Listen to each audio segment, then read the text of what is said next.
have declared an independency.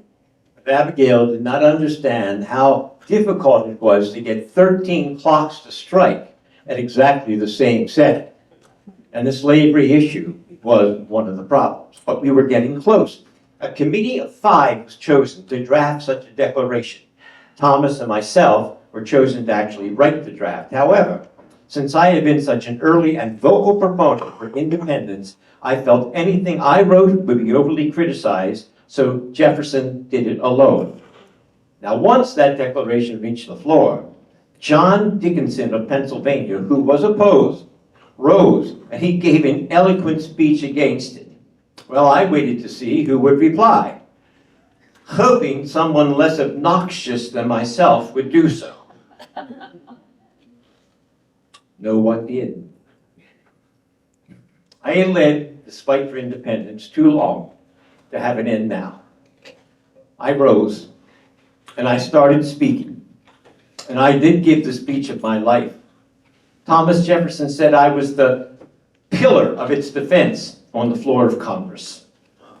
I said, gentlemen, sink or swim, live or die, survive or perish, I give my hand and my heart to this vote. Oh, it is true indeed. When we first began this, we did not aim at independence. But there's a divinity which shapes our ends. The injustice of England has driven us to arms until independence is now within our grasp.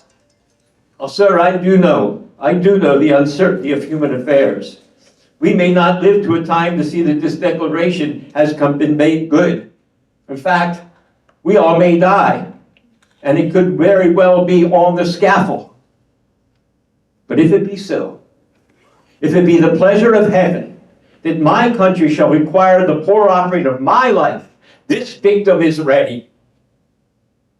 But while I do live, let me have a country, or at least let me have the hope of a free country. But whatever may be our fate, be assured, this declaration will stand.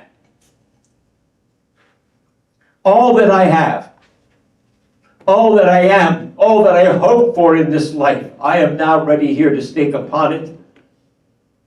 And so I leave off as I began.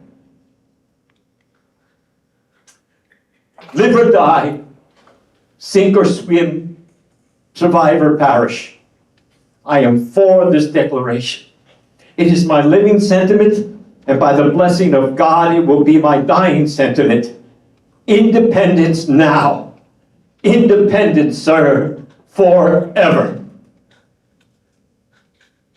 On July the 2nd, 1776, the resolution calling for our independence from Great Britain passed 12-0, with New York State abstaining.